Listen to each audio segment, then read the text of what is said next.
Okay. Waiting for the feed to load properly so I can mute it. Bam. Now let's go back to the topic at hand. Almost makes me want to say I can't wait for 5G. We'll see if 5G fixes all that. We'll see if 5G fixes shitty GPS coordinates. Anyway, slow motion constitutional car crash. And let me go ahead and say to everyone, without being rude or overly brief, good afternoon. If you are not with me right now and you catch this later, then the proper greetings of the day to you. But for my people who are going to be with me right now, good afternoon. And I'm speaking to you because epically, I mean, as epic as this title is the information, because I only have a little bit of it, because I'm going to do something later on this evening. This is going to be a short address. This will be an hour at best, at very best, an hour. But I haven't been able to address this whole situation that's been going down as of late. But I'm glad I haven't, because there's been so many things that have happened that I would have had to go back and then not recalibrate anything, but I'd had to add a whole lot of other things to it. Quickly said, this battle about Trump shit, I keep trying to tell y'all, it's about tax returns. This is about the man's tax returns. It has not a fucking thing to do with collusion, okay? Nothing. No thing. If they really thought this dude was colluding with a world power that could bring the U.S. down, he would have never made it to the office. And that was just on basic general principle. So let's read this article. Well, y'all gonna read it with me now. Let's read it together. And I'm gonna make it a little bit bigger. And there's some language in this article that is really, really. Before I had even seen the article, I had already made the weekly update title, 10 Toes Down. And when you hear what they're doing, I need y'all to understand this is a full 10 toes down effort. What does 10 toes down mean to Demetrius? It means that whatever you're doing, it gets a 100% effort and any other energy you can muster out of your 10 phalanges that are planted, okay? All right?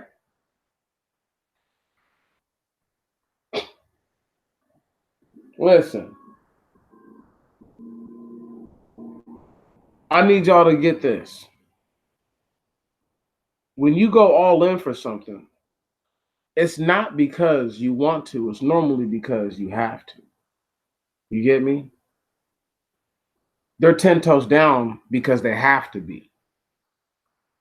Now let's get to this article. It's way beyond saber rattling now. Fights between President Donald Trump's administration and congressional Democrats investigating him appeared this week, headed to a showdown that could redefine the scope of presidential power against Congress's ability to rein in the executive chief. Executive branch officials have ignored subpoenas for documents and testimony. Lawmakers have threatened officials, including Attorney General William Barr, with contempt. Trump carried two disputes into federal court to prevent release of his financial documents. The disputes are acrimonious enough that some, and I want to say that word, like acrimonious means like arises anger or like bitter, something like that. That some frustrated lawmakers suggested jailing recalcitrant or disobedient, rebellious officials or impeaching Trump. I'm gonna stop right there. The fact that they have to listen, they floated impeaching this dude out of the office when he first got in. They've been floating that shit around. It's not like they just got the fucking idea, hey man, we could vote this dude out. You get what I'm saying? They didn't just get that idea. You know what I mean? Like, that's been like that. So the fact that you didn't have grounds to do it before, the fact that this so-called investigation, if there was something there that was tangible, the process for his impeachment would have already started. And people from both sides would have jumped in on it. And it would be like, it would be easy for either party, even his own party. I know people can't believe it, but it would be easy for the Republican Party to capitalize that as a way to run and to still push a lot of the agendas that people like that Trump had. You see what I'm saying? Only let's not get caught up with colluding with a foreign a country. You know what I mean? And foreign dignitaries. That's not what we're about to do. If that was the case, but that's not what took place. Notice that that's what they should be talking about. But they're talking about the actual information. And I just told y'all, Trump's taxes. That's what this shit is. This shit has been about this motherfucker's taxes this whole time. Anyway, almost every president has found himself bridling against congressional oversight, but the confrontations usually reach a quiet and conciliatory end. The disputes between Trump and congressional Democrats who regained control of the House in January are so wide-ranging and heated, they have no obvious resolution. This feels different. I want y'all to listen to this quote. So this is going to be coming from one Christopher Armstrong, who's a former general counsel to the Senate Finance Committee, right? This is a quote that he said. Now, I want y'all to really get the gravity of the situation. These are all white men talking. But when they talk about physical action, like, I want to say it was Mitch McConnell. This dude was talking one time and said, yeah, it's like being in a knife fight in an alley. Right on? Like, the fact that he could compare it to a knife fight in an alley, I want y'all to understand, either he's been in one, knows somebody that's been in one, or he simply understands the intensity of close range combat. So what I'm about to read to you is this right here, as y'all can see it. This feels different. It feels like less like stage setting for negotiating or for negotiation, and more like I'm going to punch you in the face and take your lunch money. And both sides want the other guy's lunch money. Stop right there. But only one side really wants the lunch money, because Trump hasn't gone after congressional Democrats on virtually any level that you can really like point out and say, oh, he's only focusing on liberals. No, that's not true. It's not true. This dude has, Mr. Saturday Night Live himself, D. Treasy, has made it a point to lambaste and flame bang any and everybody within the vicinity. So I don't see how that could even be the case. One side is trying to whoop the other side's ass, and the other side is fighting back the only way that they know how. You see what I'm saying? They thought that they were going to be able to bulldog Trump into giving up his tax record. What they want to do is paint Trump as a criminal who doesn't pay his fair share in taxes, and then try to have him impeached like that. I'm trying to tell y'all, man. But anyway, come on, let's keep it pushing.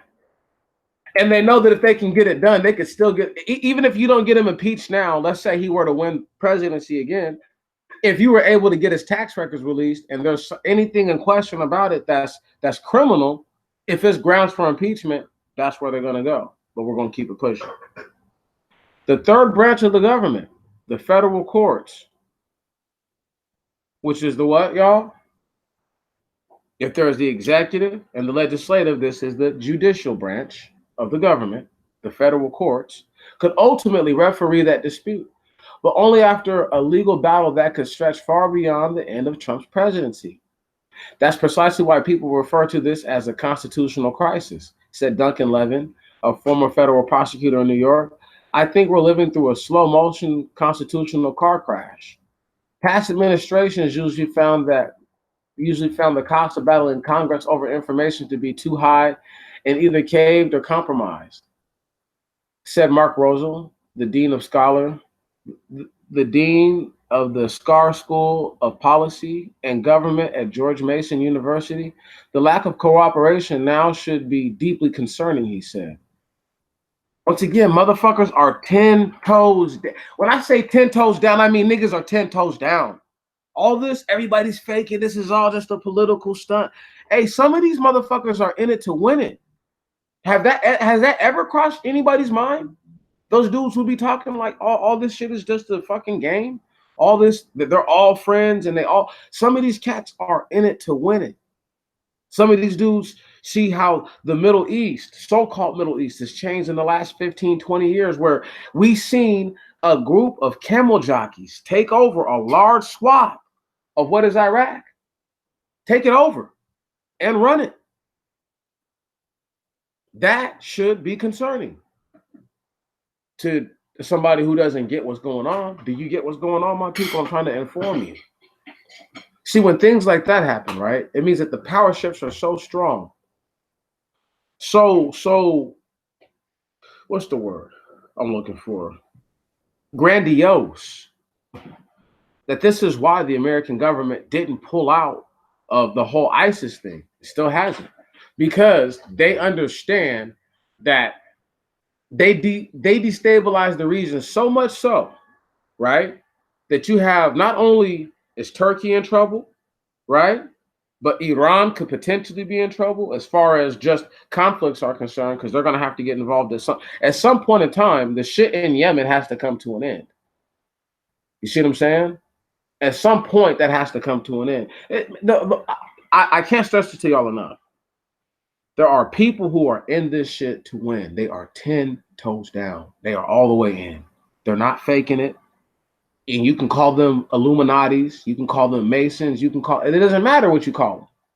Because to them, they're trying to get theirs. And that's what you're reading about right now. You're reading about a bunch of people who, for whatever reason, have found that if we attack this dude, Donald Trump, and try to get him out the way now, right? Not get him out the way before he became the president, right? And question his actual involvement with the Russian government before that, and with Russian gangsters and shit before that, and put him on blast and made it to where, he kind of just wanted to hide into a little fucking hole. No, you wait till this dude gets here. Why? There's a reason for that. There's a reason for that. You see what I'm saying? So whatever they're trying to set up is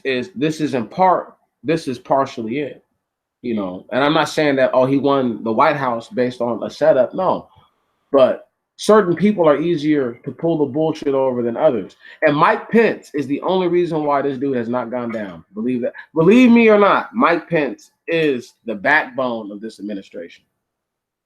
Racist or not, whatever or not, that's just the way it is. Let's go ahead and keep it pushing.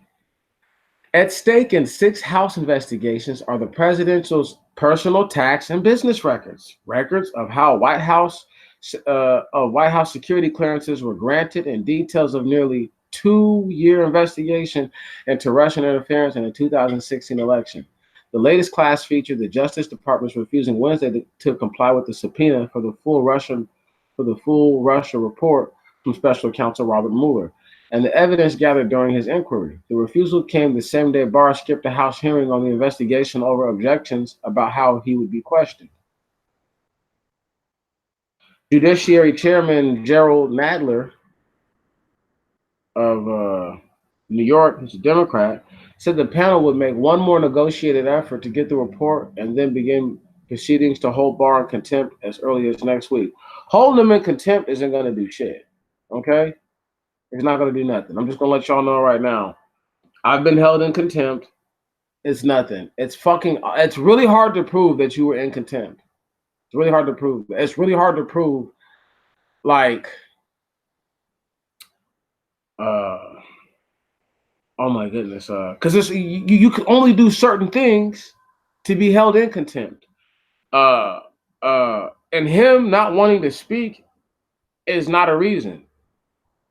Not showing up for court, you can hold him in, but once again, it's like his legal basis and standard for his argument will be my status and my billet where I am at in society should dictate that my treatment is better. And not saying that you should that you can't ask me tough questions, but how you question me and the way you do it, it needs to be respectful.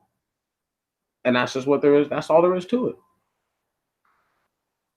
And I'm not saying that because y'all have to realize if you do anything in life, whatever your job is right now, if you're really good at your job, and let's say something happens on the job that is maybe potentially adverse to the job or just questionable, right? The last thing you want for somebody to do is to speak to you a certain way where you may not have had all the time to gather all the information. Because just like everybody else, you're caught up in the whirlwind of trying to see what is and what isn't. But that's neither here nor there. House Speaker Nancy Pelosi, Democrat of California, has tamped down talk of impeachment because even if the House approved charges, a two-thirds majority in the Republican-led Senate would be unlikely to remove Trump from office. Thank you.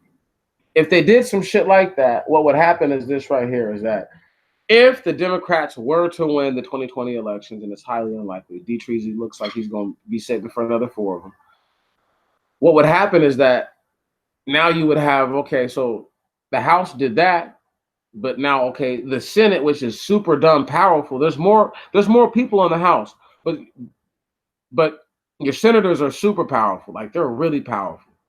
So that would just make the senators do some, some undercutting, real underhanded nonsense. The reason why I'm talking about 10 toes down is because I need y'all to understand where this shit is going. They're building the wall. Trump is going to get as much done as he possibly, because he's like, fuck it, if you kick me out, I might as well do as much damage as I can. As much damage as I can. While they're trying to undo Obamacare, all of it. You know what I'm saying? This is the reasons why. Mad disrespect for people to think that these just because they're all white people who some folks can't imagine having a killer instinct, don't think that they don't have one. Don't think that they're not vicious. They're vicious, dog.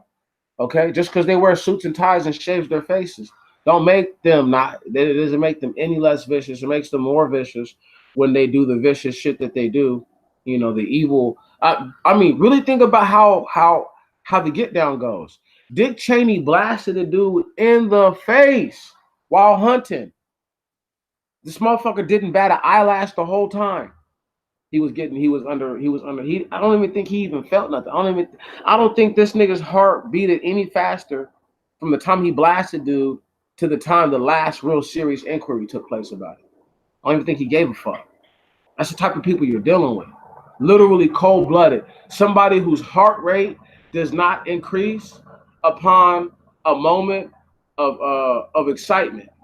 Word? Violence or not. Here we go. House investigations. 6 House committees are pursuing inquiries, and their demands have met escalating stages of resistance. And in exchange of letters, the Ways and Means committees requested Trump's tax return. The Treasury Department said it will decide by Monday whether to comply. The Oversight and Reform Committee subpoenaed financial documents from Trump's longtime accountant, Mazars USA, which the president is personally fighting in federal court.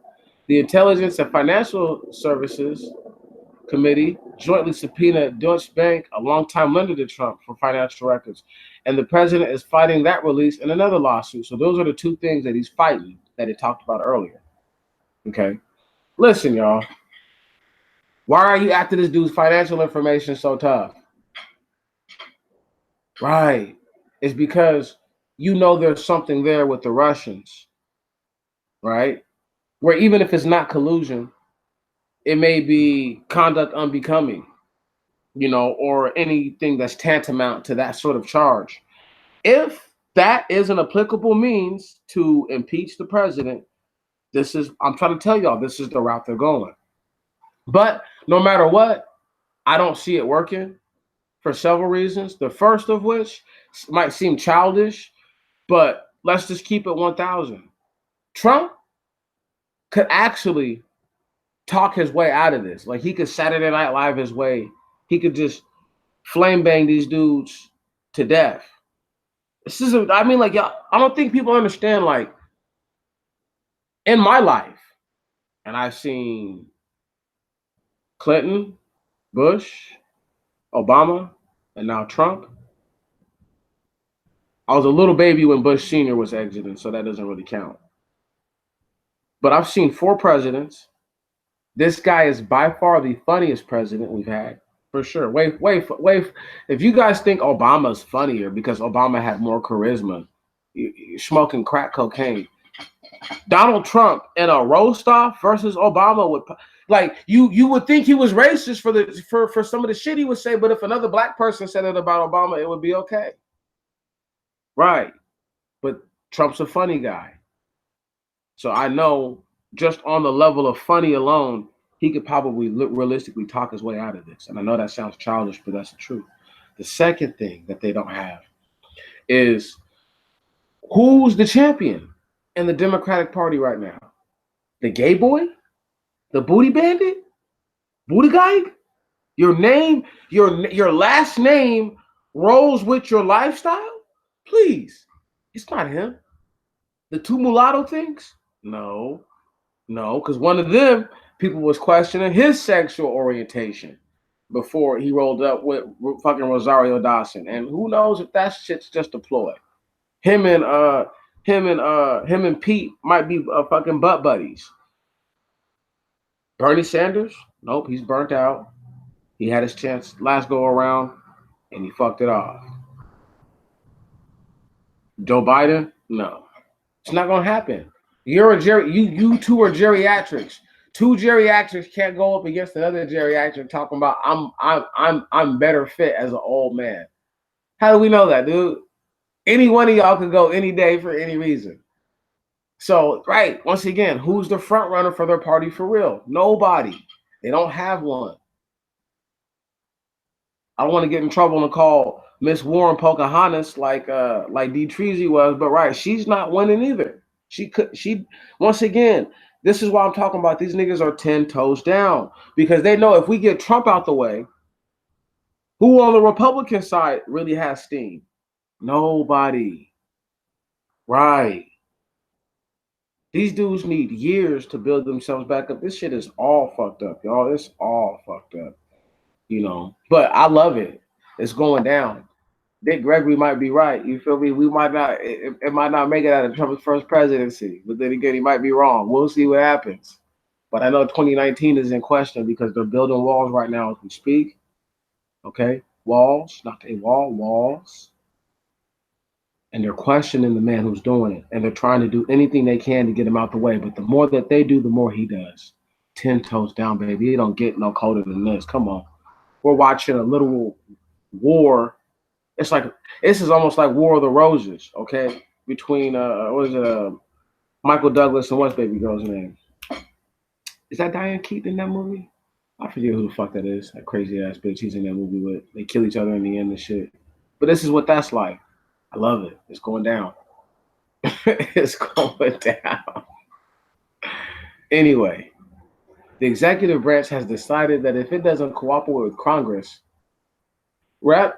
Jamie Raskin, Democrat, Maryland, a former professor of constitutional law who serves on the judiciary and oversight panels, the obstructionism that we read about in the Mueller report has come galloping off the pages and right onto our front doorstep. The requests have largely been a partisan exercise. Republicans in Congress have joined in few of them and have largely dismissed many attempts to target the president.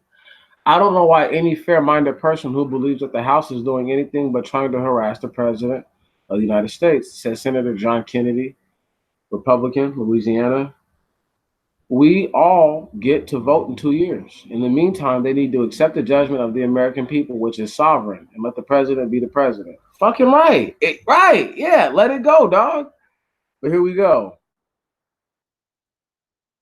think right now we're staring at the challenge right in front of our face, which is how do we enforce the subpoenas? Said Raja Krishna Murthy.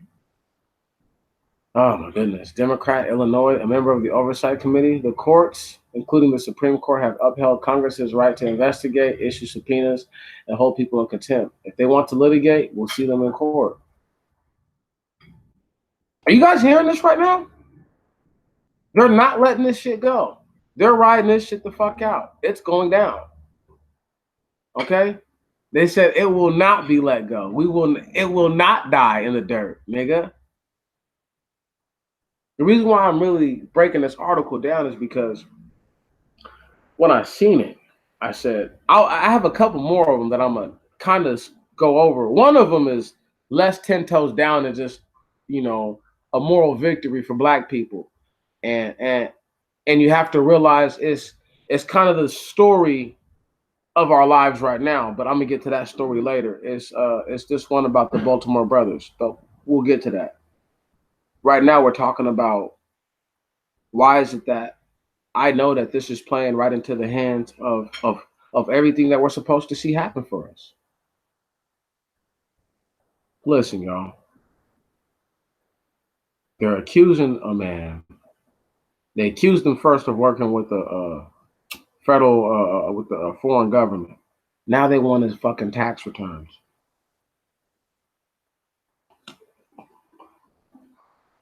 What somebody with the sound mind could argue is all they wanted in the first place.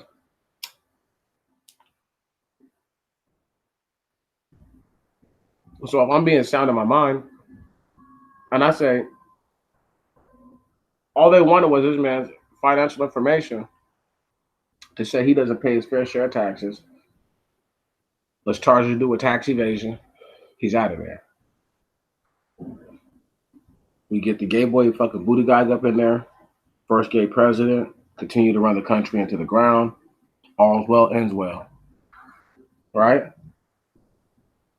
Who's going to respect the homosexual on the fucking world? Who's going to respect the homosexual on the world level, dog? Name one foreign leader who's a faggot who's a world leader, y'all. I can't think of one. Do y'all know one? I know that Macron dude ain't no faggot. They can be like, oh, Meek, they're going to flag this video. You calling him a fag. I don't care.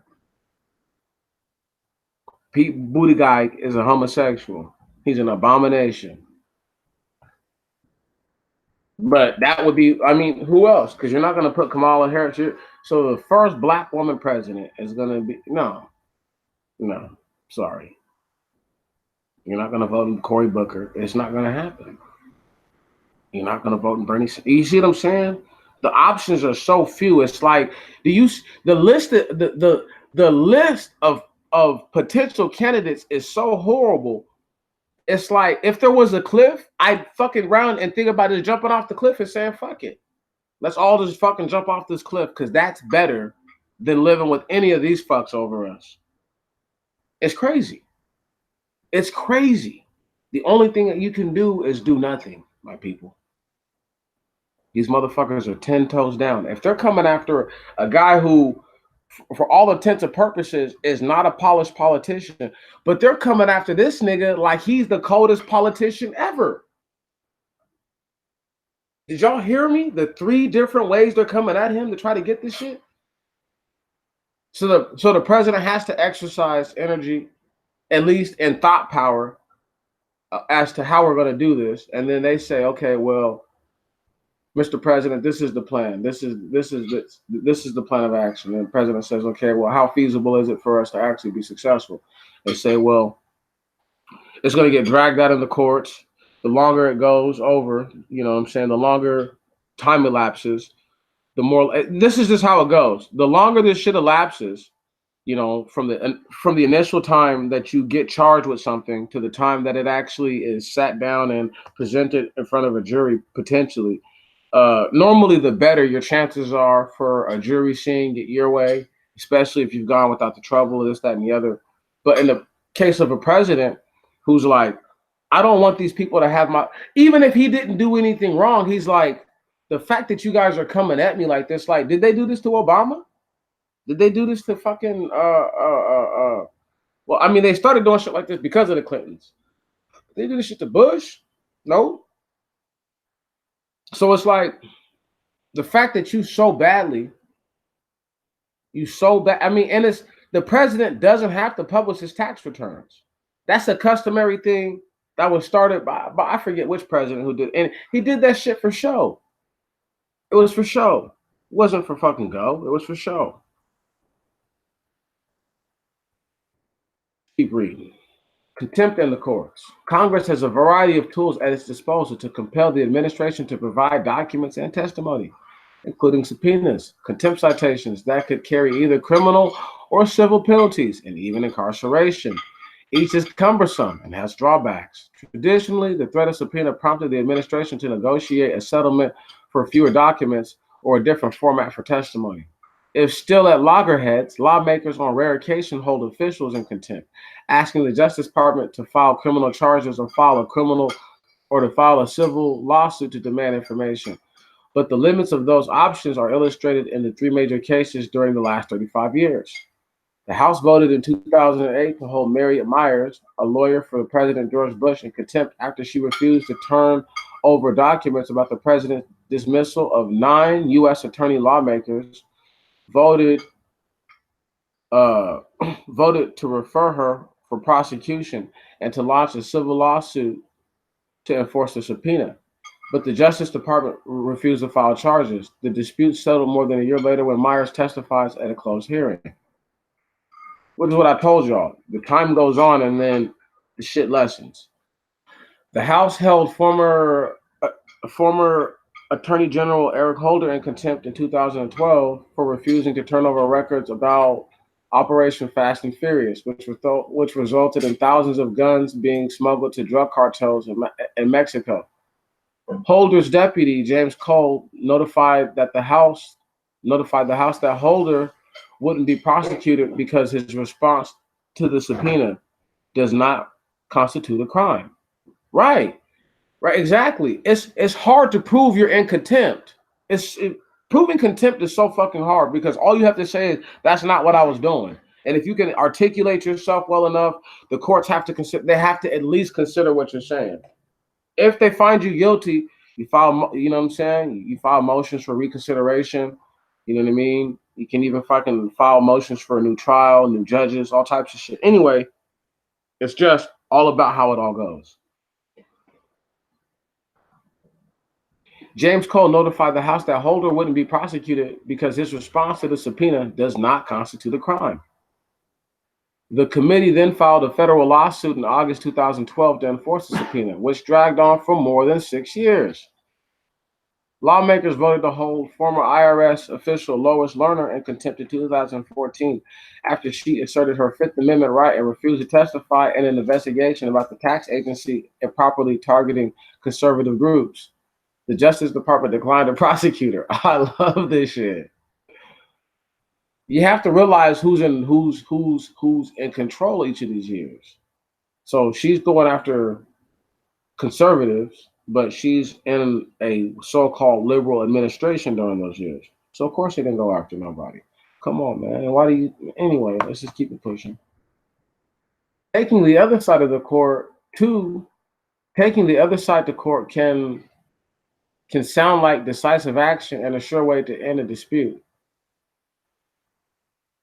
But the arguments can take years and lead to unpredictable results, which each branch of government jockeys against the others. Thank you.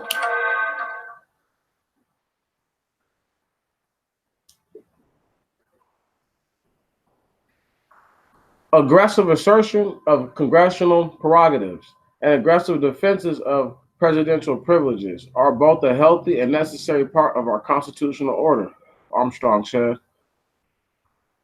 Lawmakers grapple with options. Now understand, Armstrong is the same, I'm going to say the same Armstrong who was speaking earlier, who was talking about socking cats up and taking lunch money. Okay? The reason why this is so important is because they're illustrating a picture.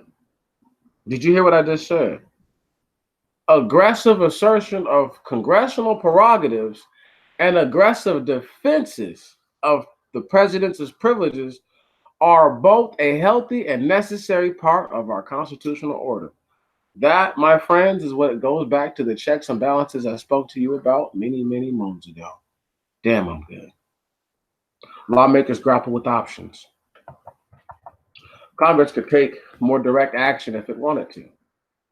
Congress has what's called an inherent contempt power, which gives it the ability to enforce its own subpoenas by locking up witnesses if necessary. No shit. Who didn't know that? Who doesn't know about inherent? Anyway, from 1795 to 1857, the House and the Senate initiated 14 inherent contempt actions and meted out punishment in 8 cases. According to the Congressional Research Service, some Democrats have become so frustrated that locking up reluctant witnesses sounds like an option. We want the president's strategy. We recognize the president's strategy is to drag this out in litigation, which I think makes the final process may be the one that Congress has to do, said Rep. David Cicilline. He's a Democrat out of Rhode Island. Congress adopted a criminal contempt law in 1857, and in the Watergate era, it began enforcing its subpoenas by bringing civil lawsuits in federal court. But Congress never renounced its power to take matters into its own hands. Did you hear that? Congress never said that we can't do that no more. But it doesn't matter because Congress could reenact the same power under another name. So effectively, writing an amendment, ratifying a new law, which makes null and void an old one, it doesn't matter because you can always reconstitute another law that overrides what you just said, no matter how stringent and how finite it's supposed to be. However, during an 1879 investigation of George Seward, who was consul general in Shanghai, refused to comply with the request for documents and testimony. The sergeant at arms took him in custody and he was brought before the House, but then immediately released while lawmakers considered articles of impeachment. Rep. Ted Lieu, Democrat of California, a vocal Trump critic on the Judiciary Committee, said Congress could avoid the courts and start imposing fines, and he noted there is a House jail. I didn't think we would. I didn't think we're going. I don't think we're going to go that far, but courts have to uphold that as well. Lieu said, Congress's power will not be abdicated. He said, "Look," he said, "we're not. Ain't nobody cutting us short, stunting us. You understand me? Beyond compelling testimony, the House ultimately could pursue impeachment, the political equivalent to indicting Trump. But it doesn't matter because you're not going to get it. You have to win in the House and the Senate. House leaders such as Pelosi and Nadler have downplayed that option, but some of their fellow Democrats have embraced it, particularly as the administration has stymied other types of oversight.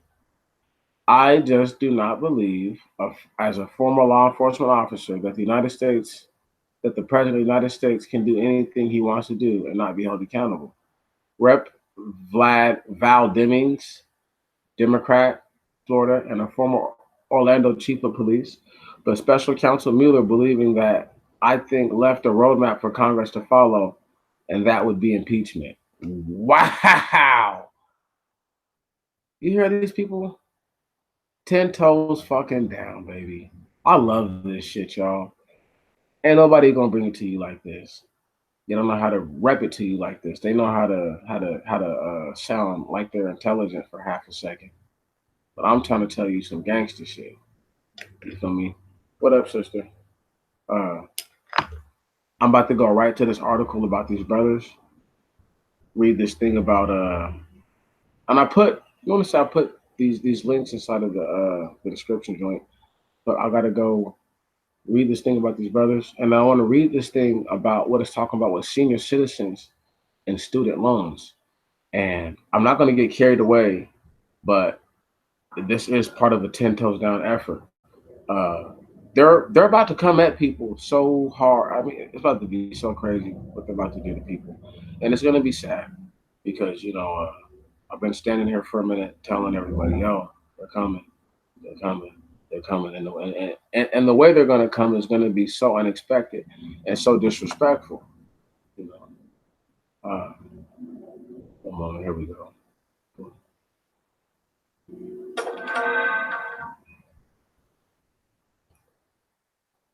Alrighty.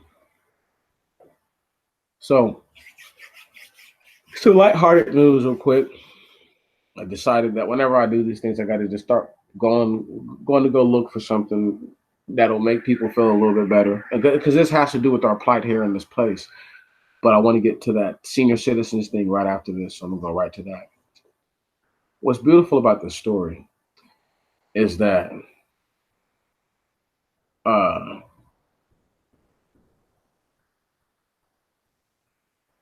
I don't think these guys would have got. I mean, like, yeah, this was all happening while the one, what's her name, Miss Pugh. I can't think of her first name, who just resigned in then Baltimore. I want you to understand, these brothers are set free 24 years after a wrongful murder conviction. Now we're gonna take it back. I'm gonna let it play. I'm gonna let y'all listen to it.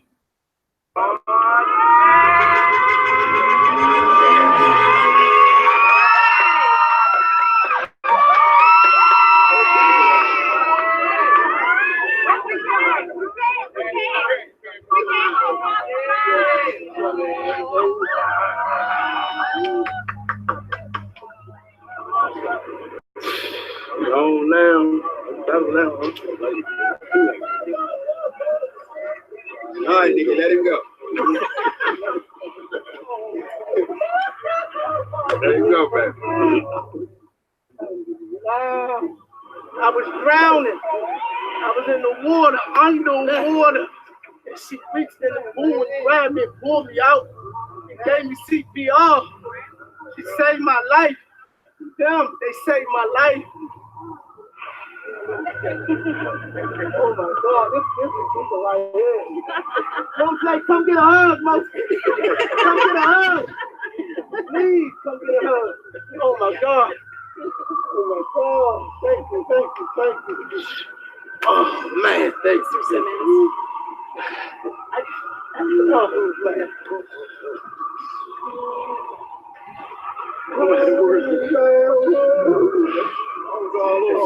God. Hey, baby. I'm gonna get on your nerves. I'm telling you. I'm gonna get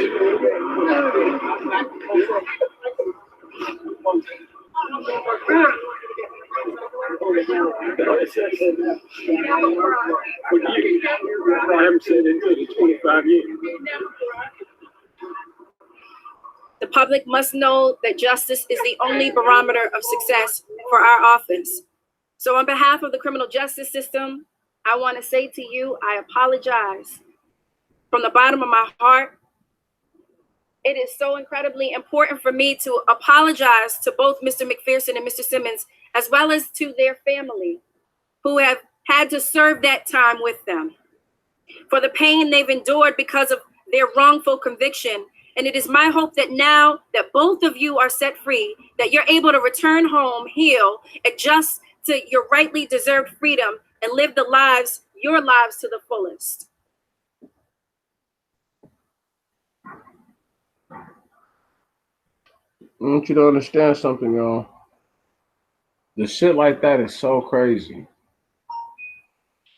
I don't have to even read the article because watching that little video was really enough. Let me go ahead and we'll talk about that some other time. That's part of some research I'm doing. Don't worry about that. Read about my senior citizens. Give me 1 second. Messed up my little joint. But no, those two brothers right there. They were locked up for 24 years, unrighteously. And this is what the effort has to be. You know, it wasn't a half effort that got them out. It was a 10 toes down effort. I don't think people understand.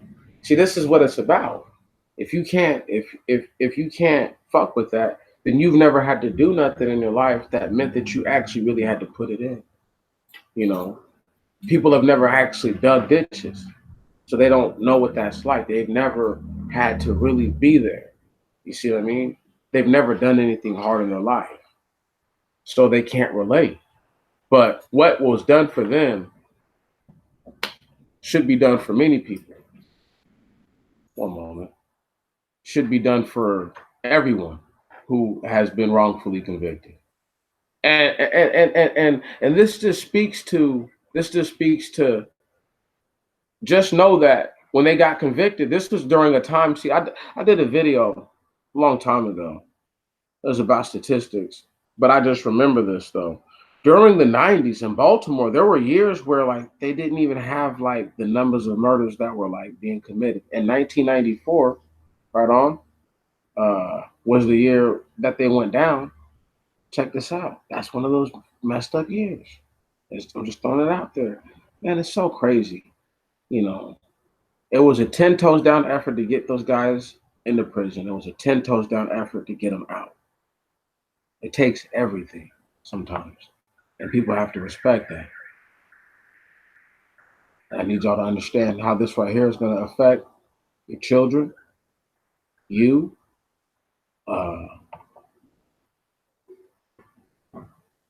how it's going to affect how you react and interact with your parents in the years to come, how it's going to affect their retirement.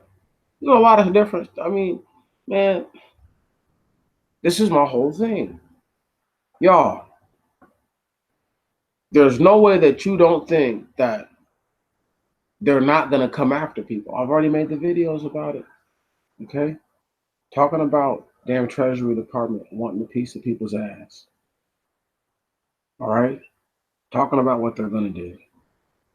Man, let's just read it real quick. What does it say? 3 million senior citizens in the U.S. are still paying off their student loans. And that's just what they'll tell us. Okay? Now, I want y'all to understand. This is gonna fuck your head up. More than 3 million Americans aged 60 years and older owe more than $86 billion in unpaid student loans. Now, what about the people who are 59 and younger? How many millions are those? See, right, that number is probably so staggering that they picked this little ass number because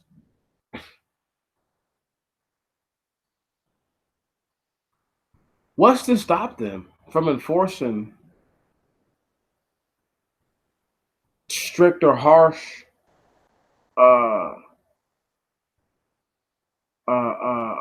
methods of regaining what the government may feel that is owed to them from you, from me? And I'm speaking figuratively when I say that, but this is a true, honest question you need to ask yourself. They're about to go 10 toes down. Let's go ahead and let's just say this. More than 3 million Americans aged 60 years and older owe $86 billion in unpaid student loans. That's a shit ton of money. Many older Americans are now turning to their Social Security benefits to pay student debt. Listen, if they have to use Social Security benefits to pay their student debt, then that means that they don't have any money saved. Right, they're broke. Student debt has been at the forefront of the 2020 campaigns.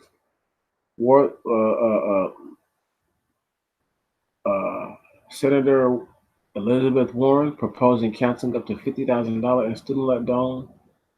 in student loan debt for 42 million Americans last month.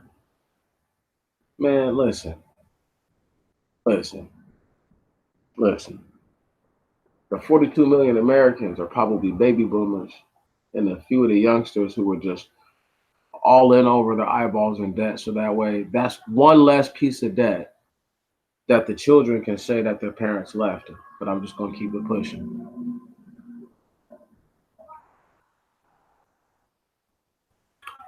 Recent data available from 2017 showed the number was 66.7 billion 2 years ago. Holy fuck. So in 2 years, there was that many people who turned 60 that all their debt carrying over accrued another $20 billion in 2 years. Y'all, are you hearing me?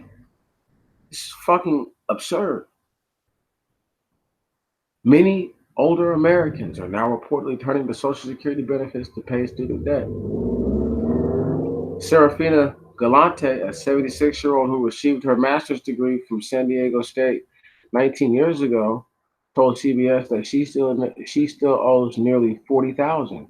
Now understand, 19 years ago, for her, even if you did the whole 20, this lady was 57 years old, y'all, when she got her degree for her master's. And you can say whatever, but it's like, what did she get her master's in that didn't make it to where she could go and make enough money to pay off her student loan debt?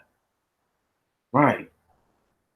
I'm very confident that I would pay it back, but you know, in due time, we grow older and we get more senior. That's the reality of life. She was 57, y'all, when she did this. Once again, these are the type of decisions. 10 toes down for the effort, and people don't even respect what your boy is saying. I love it. This is crazy. Galante works part-time as a caregiving consultant. What? She's 76 and she's working as a caregiving consultant. See how ass backwards this shit is? Where are her children at? Right. Man. Anyway, it makes $176 student loan payment monthly. The payment does not cover the interest on the loan. I don't see the logic. I don't see the justice or even the logic. It's never going to reduce. And the emotional part of it that it's there, that it's always going to be there. Galante told CBS News. Seth Frotman, a student debt expert, told CBS that the government will see Social Security benefits to pay loans, something that is driving tens of thousands of older Americans into poverty. Listen to the gangster shit here. I told you 10 toes fucking down, y'all. I've been waiting to get to this, the meaty part. 10 toes down. They're going to take it. They're just going to take it. They're going to boss up on niggas and take it. If you got a job, bro, we're just going to start taking this shit. Fuck all that. Oh, you don't have no money. No, nigga, we'll just take that shit. Right on? Or you get a paper check? Don't worry. We'll make it to where you have to get a fucking whatever, a debit card. Right on? And it has to be direct deposited. There's no telling what they'll force people to do. You can't say they can't do it because they haven't tried it. And they could finesse niggas into some shit like that. They could finesse everybody into some shit like that and make you think that you're doing yourself a favor by being part of a certain service, right? Where you're like, yeah, okay, well, we'll do it for you. You sign up here with us and it doesn't cost you anything. We don't take any money from you. You never know. It could come off as a service where they're like, look, we only take this much a month. And then you're already set up for it, and then bam. And they could call it some type of debt relief program, which is what it really get people fucked over. They call it debt relief program. All you have to do is get it to where they'll set it up with your job for you to get the direct deposit done. They send you a card, right? And then these niggas start taxing me for your money. Come on. I mean, killing me. But anyway, you know, it's not going to be my fate because I don't owe no student loan. I don't owe no money. So let's go ahead and keep it doing it. We got this crisis because state governments and federal governments decided that they'd rather cut taxes for billionaires and giant corporations and offload the cost of higher education onto students and their families. That's right. Warren wrote in a blog post last month, adding, "It's time to end that experiment." Did you hear what he just said? We got into this crisis because state governments and federal government decided that they'd rather cut taxes for billionaires and giant corporations and offload the cost of higher education on the students and their families. He's saying that they should have taxed the corporations from the fucking very get-go. He owns hella shit. He's saying that in a position of power where he's like, I've eaten off of this so much that like he understands. Even if the government had bullied the corporations still would be eating hella money. They would make hella money still, possibly even more. There's a potential in that. So the idea is that, like he said, it's time to end that experiment, but it's too late. You feel me? America's done.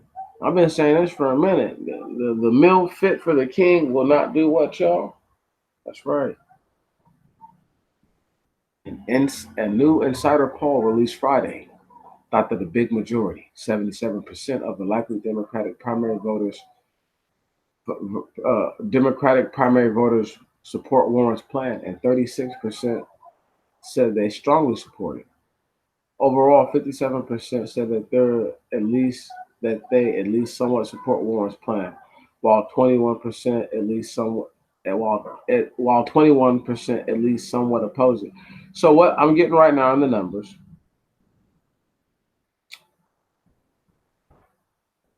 out of that 77%, 36% of those people strongly support the plan. Okay. Out of the 77%, right, that they probably are pulling that 57% from, 57% of those same people said that they at least somewhat support the plan, right? Because likely support and at least somewhat support are different. Right on.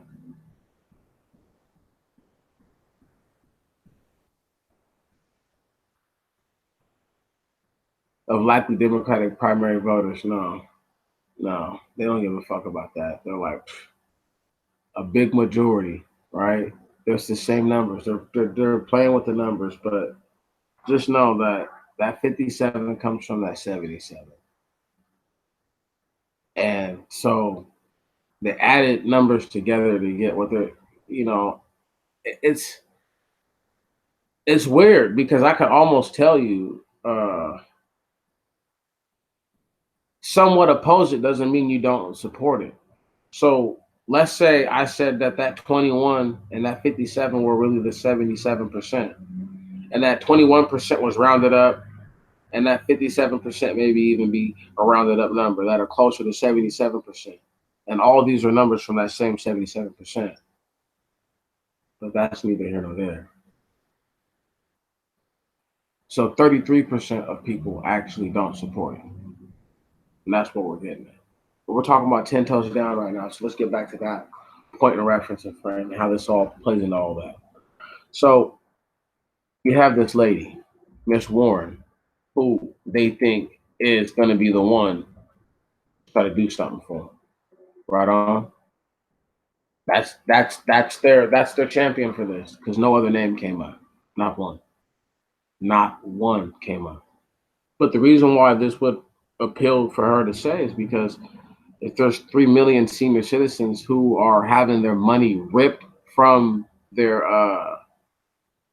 purse, so to speak, that gives them reason and rise to support a person like this. Is there enough support for people who, some of the elderly who, like Ms. Galante, in 2 years may or may not still be here? You see what I'm saying? So when your base is an unstable group who there's no continuity in, and the longevity is questionable, you really can't be sure. Now, there's an article down here that says that there's $1 trillion debt or crisis for the millennials. And I just want to look at that real quick, real fast.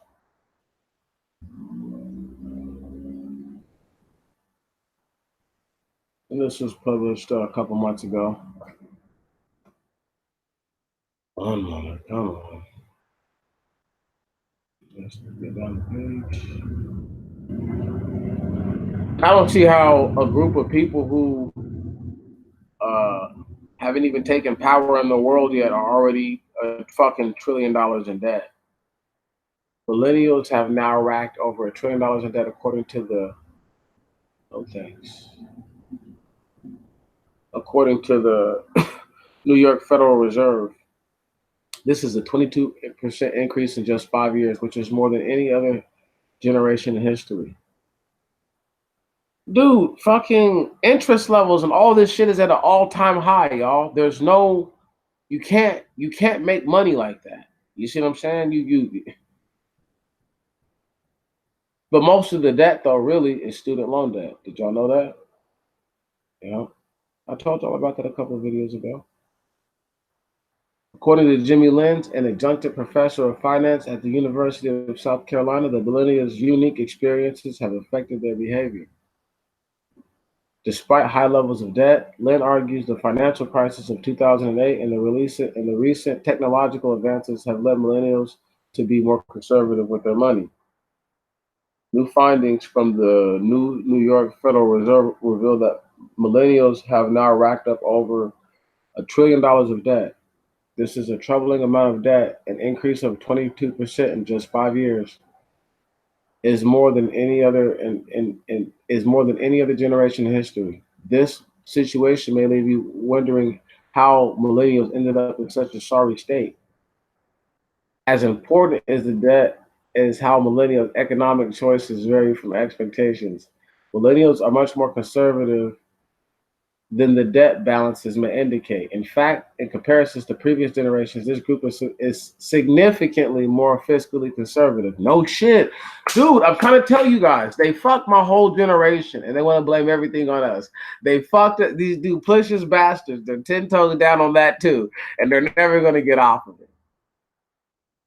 U.S. millennials, Americans born between 81 and 96, have experienced the cosmic duality of yin and yang like fewer other generations.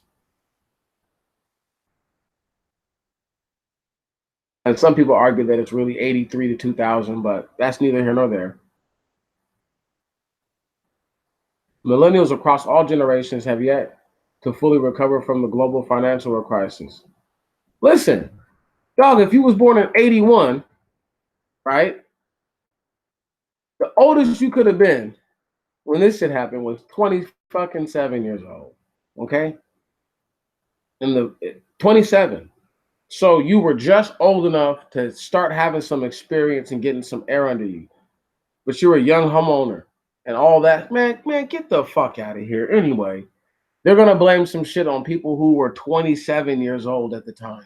Most people were still children, teenagers, adolescents.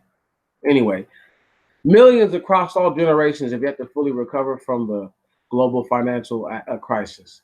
But displays of extreme wealth are more visible than ever thanks to social media. Millennials benefit from dramatic advances in healthcare. While living through an opioid epidemic that is now a major cause of death in the U.S., they have witnessed and contributed to a monumental technological advances. At the same time, they must reconcile the ethical and financial implications of 29 years of global military actions frequently led by the U.S. So now it's their fault that the fucking U.S. was out there warring with everybody. Does the experiences affect the behavior of millennials? It seems that it has led millennials to be more conservative with their money, as is well documented in studies of this group. Millennials when compared to other generations. While the debt levels accumulated by millennials eclipsed those of previous generations, Generation X, at a similar point in time, the complexion of debt is very different. According to a 2018 report from the St. Louis Federal Reserve Bank, mortgage debt is about 15% lower for millennials and credit card debt among millennials about 2/3 than that of Gen Xers. No fucking shit.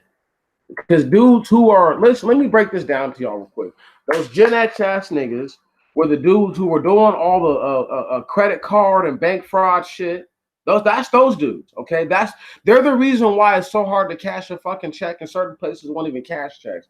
They're the reason why certain places went out of business. Now you can be like, oh, there was millennials who did that stuff too. A lot of those dudes are Gen Xers, a hefty majority of them. But let me just keep it pushing. However, the student loan debt was 300% greater.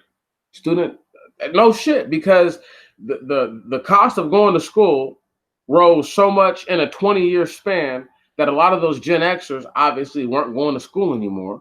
You see what I'm saying? And then when you equivalate something like this college admissions bullshit, right?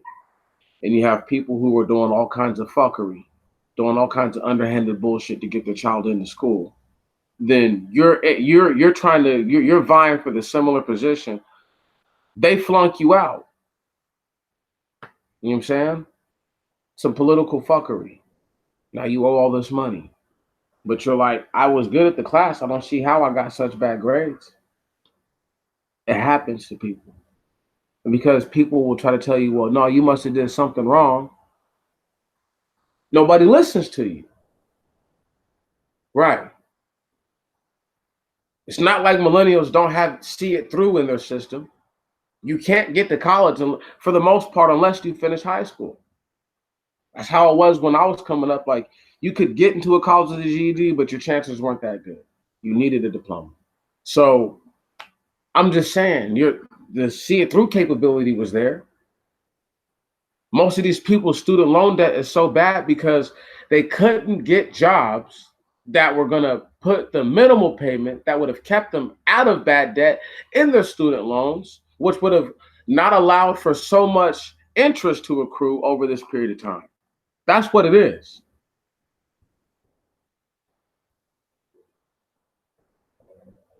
Student debt affects a much broader age segment than just millennials. At over 43 million borrowers, but the burden weighs most heavily on this generation. Given the behavior of previous generations, it seems that this lower credit card debt and mortgage debt reflects millennials' more risk-averse approach to their finances. Another marked behavioral difference between these generations is the high level of retirement savings among millennials than any previous generation at the same age. While Gen Xers had acquired $13,600 around that same point in time, millennials have saved around $15,000 in retirement accounts on average. Millennials are also more committed to higher education. I told y'all this before. My generation is the hardest working generation to fucking touch this bitch ever, and have done the fucking most for this country ever. Like, I'm talking about like technology wise in the fucking basic past. I'm not talking about the greatest ever, because the greatest ever are the slaves that got released from fucking slavery, went on to go build whole cities that got torn down by white savages. But that's neither here nor there.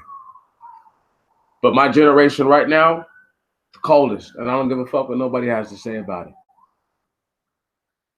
Everything is not even our fault, and we get blamed for everything, and still they call us crybabies, but we still muscle on.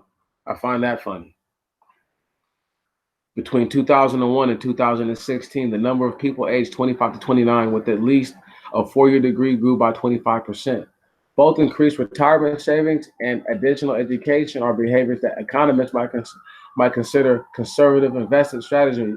Conservative investment strategies, more so when paired with lower credit card debt. But these changes in attitudes and perspectives can be difficult to measure.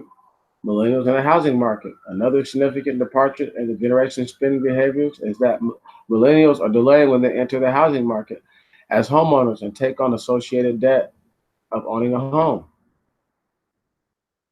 Statistics from the U.S. Census Bureau and the American Community Survey illustrate the stark difference in home ownership. The number of millennials who own houses lags previous generations by about 8 percentage points. Right, because everybody's seeing what happened.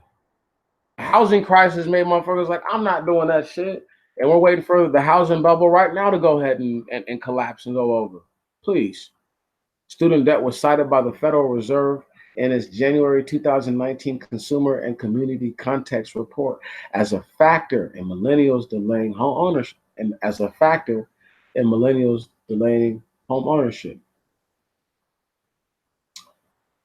Student debt. Yeah, because that shit makes it to where you can't even get a fucking house. Right. So I would go get the house, but they're telling me that I can't afford the house because I have debt. I have a student loan that I have to pay off. Right. I can't get student loan debt forgiveness. Some of the loans that I got were predatory. Some of the places that I got the loans from are no longer in business, but the loan itself was defaulted to the government. Wow. The fuck out of here. This is the type of shit that's happened to people. I'm just trying to break it down to you as if you want to know why millennials be so bitter. And it has, once again, I didn't go to college. So when y'all hear all the energy in me, just know that when I heard people tell me this type of shit, I was just like, there's no fucking way. There's no way it's legal. I know that. But once again, when people have an effort that they're willing to subject you to, right on, and impress upon you, they can do anything they want. Because 10 toes down effort means I'm all the fuck in. And they are all in on millennials.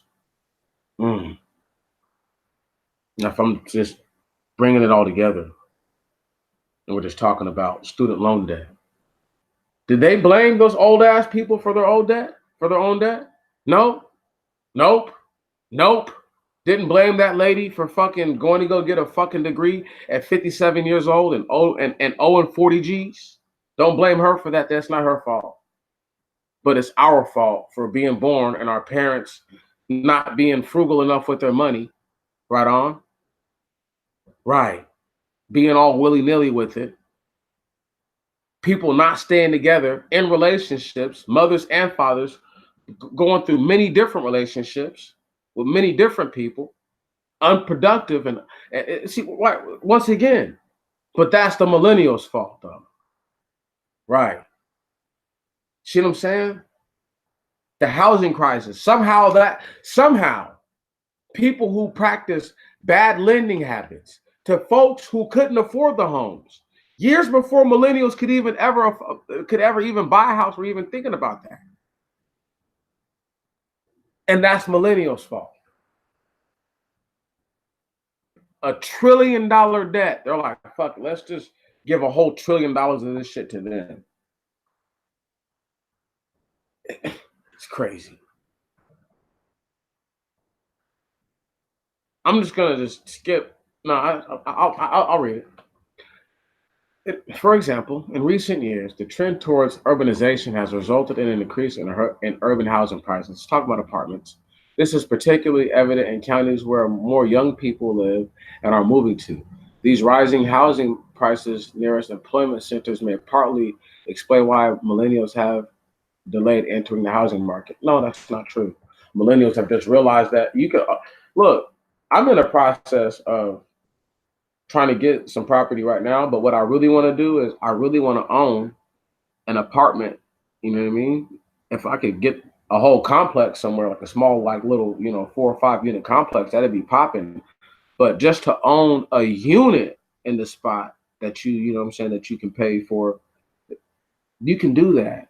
You know what I mean? There's places that'll let you buy the unit and you can own it and then rent it out. Man, once again, man, it's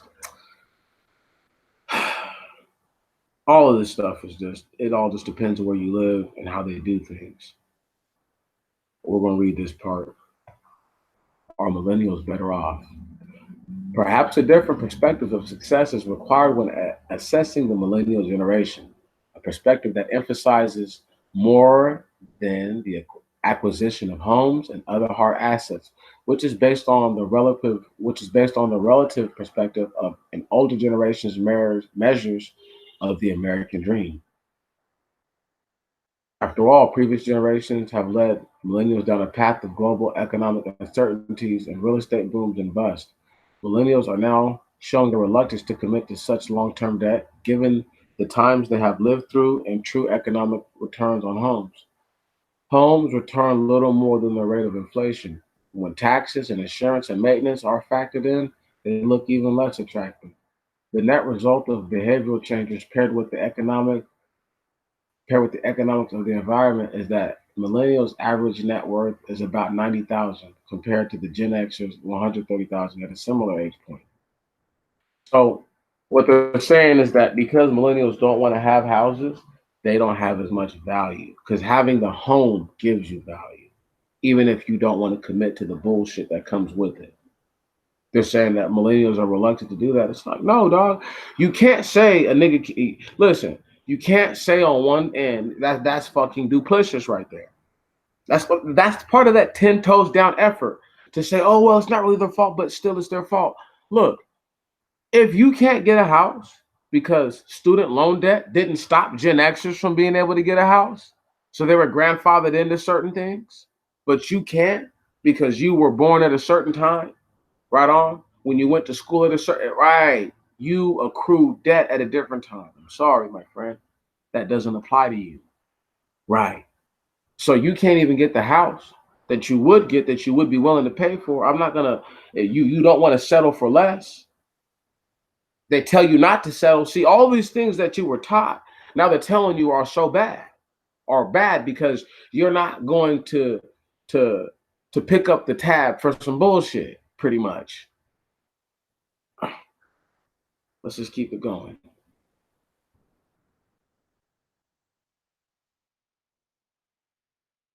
I contend that net worth isn't the whole story.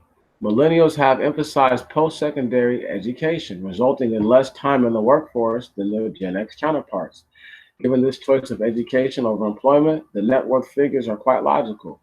Although one might profess that in a few years, these millennials will catch up and enter the phase of homeowners' indebtedness, perhaps their approach on life de emphasizes the acquisition of things.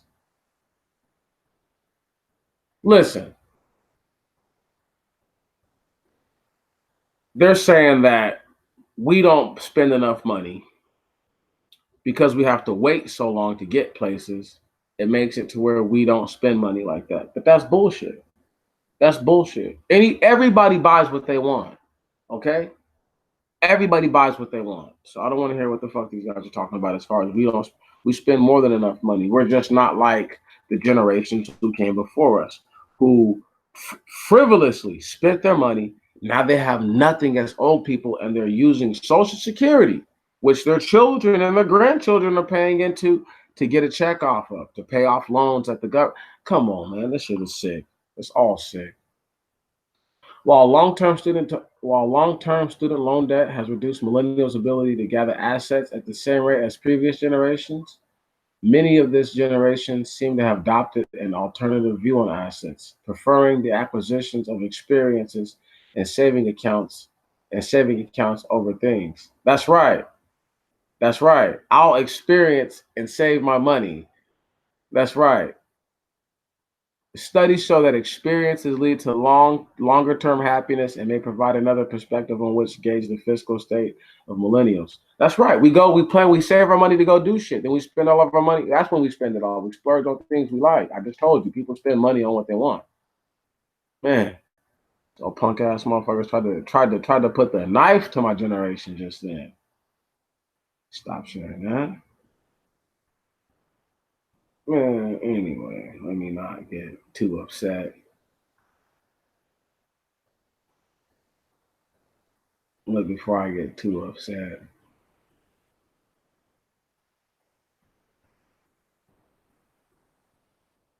Look, why is it that nobody wants to believe what a young brother's saying to him? I mean, y'all fuck with me. Y'all don't have to believe it because I know you guys have your own minds and you can see these things. But they really want to say that a nigga don't know what he's talking about, y'all. But it's like my 10 toes down effort. Let me tell y'all what happened this week. Talking about 10 toes down. I got fired from the one job, okay, where I'm packing straws at. But let me tell you how the Most High works. I came home, smoked one, boom, drank one, boom. I'm sitting there. I said, okay, Meech, what we gonna do? Then something says to me, says, yeah, bro, look for a job. So I started looking for jobs. I see this one place. Out of all the little jobs that that I sent emails to and, resumes and all that, I see a job and it's to be an apprentice for a mason. So I'm thinking in my head, I'm like, they're not going to call me back, but it's all good because this is part of the confidence thing. You know what I mean? Like when you, and I wish I could be there for brothers when bad things happen for them. Cause I'm really good about dealing with, conflict resolution. Even though I get angry, I actually deal with conflict way better than it seems. I deal with conflict excellently well. And,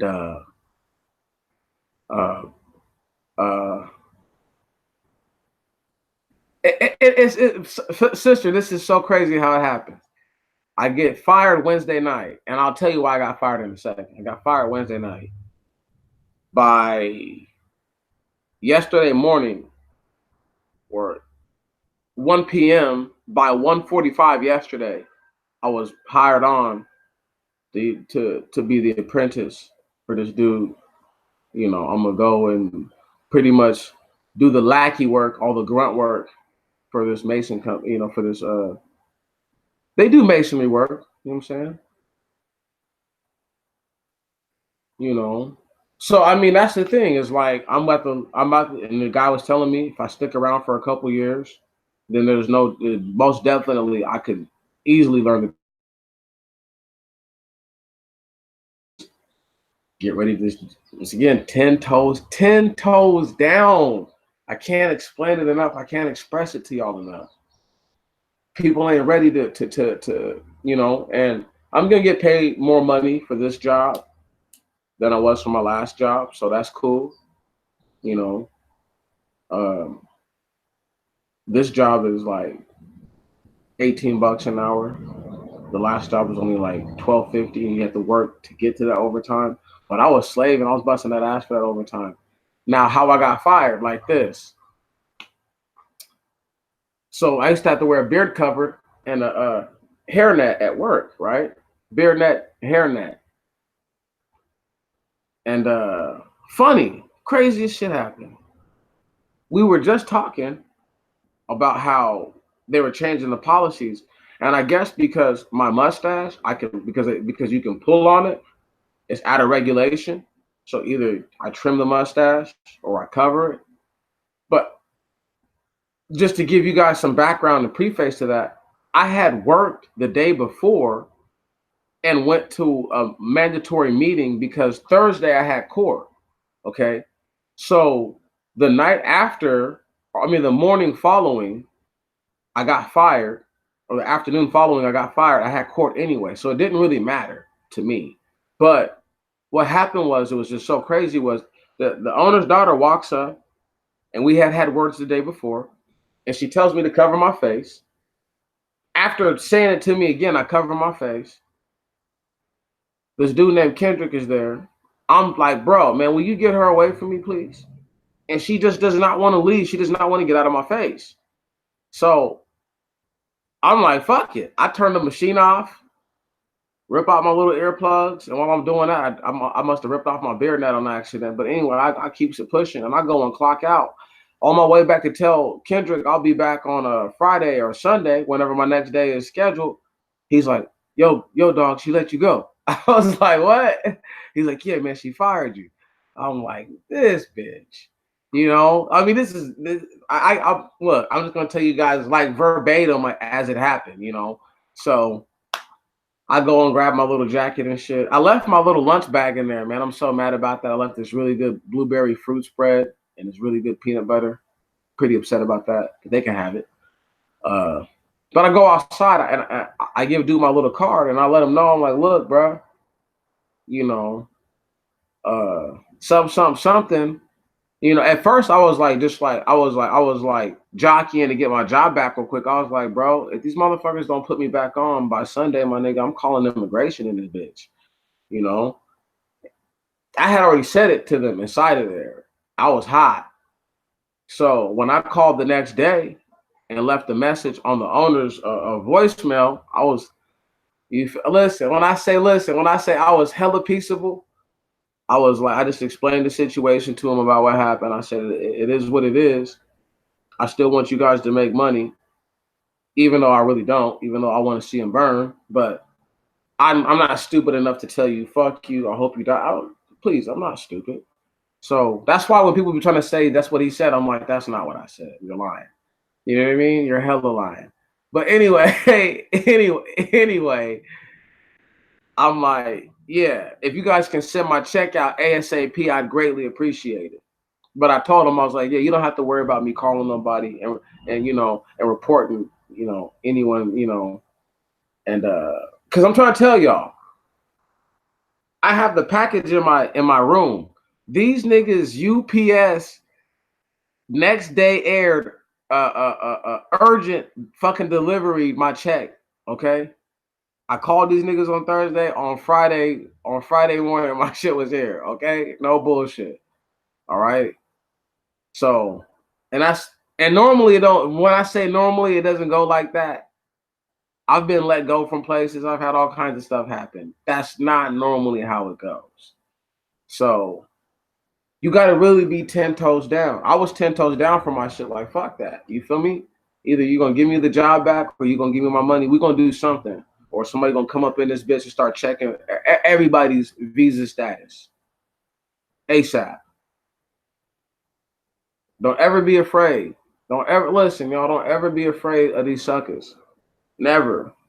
You know, if you're doing business with somebody and it's just a strict business transaction and you feel like they're trying to muscle up over you, like people might be like, oh, that's a snitch move. Nigga, I'll leave and just call immigration or what.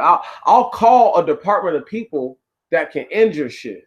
I'm not about to fight with you. Fuck it, nigga. I'll just end you the right way. Because if I kill your money off, you trust me, your ability to go recruit soldiers died with the money. Unless your respect level is 100,000 trillion in the streets, nigga, the only people riding with you are your day ones.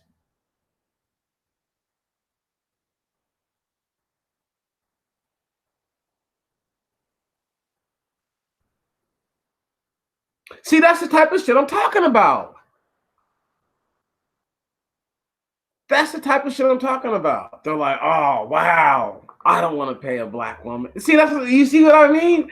Bruh, don't you need a place to live? Don't you need a fucking spot to lay your head? Oh, wow. Disrespectful. Disrespectful. You should have told these motherfuckers, hey, bro, all this paint is newer than 1967, you punk ass motherfucker. Because I want to say that's the year that they stopped putting lead in paint. I'm pretty sure. Yeah. Yeah. It's okay. Get out of here. It's all right. That's all right. That's all right. Get out of here. I don't need you. I don't need you. You know what I'm saying? I'm just trying to look. I can't stress it to y'all enough. That first article, that slow motion about the Constitution stuff, that is a 10 toes down effort all the way. They're after this nigga D Trees. See?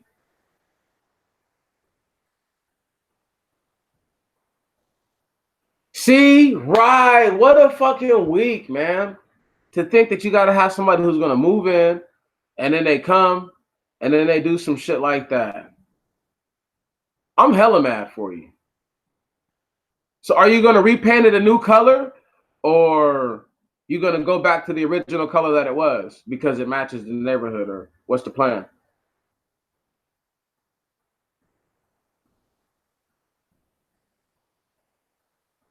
I'm just waiting.